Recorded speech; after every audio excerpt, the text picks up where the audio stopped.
Hi నమస్తే. విజయవాడ స్వర్ణ Bharat trust నందు doctor APJ Abdul Kalam skill development training ఇన్స్టిట్యూట్లో మన దేశ జాతీయ గేయం వందే మాతరం ఈ రోజు నాటికి 150 సంవత్సరములు పూర్తి చేసుకున్న సందర్భంగా ఇక్కడి శిక్షణార్థులతో వందే మాతర గేయాన్ని ఆలపించడం జరిగింది.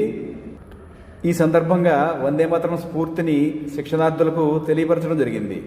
శ్రీ బంకిం చంద్ర చటర్జీ గారు రాసిన ఈ గేయం యావత్ దేశాన్ని ఉద్యమ స్ఫూర్తితో నడిపించింది. భారతదేశ స్వాతంత్ర పోరాటంలో కాశ్మీర్ నుంచి కన్యాకుమారి వరకు స్వాతంత్ర సమర యోధులకు మనోధైర్యాన్ని అందజేసింది. బ్రిటిషర్లను వందే మాతరం అనే మాట ఆందోళనకు గురిచేసింది.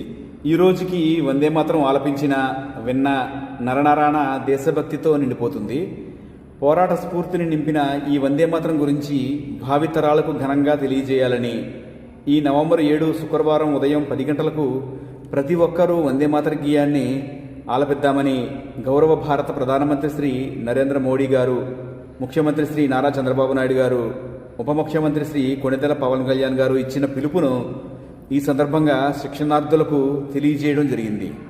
మరిన్ని మంచి విషయములు తెలుసుకుంటూ ఈ వీడియోను లైక్ చేసి ఛానల్ను సబ్స్క్రైబ్ చేయగలరు.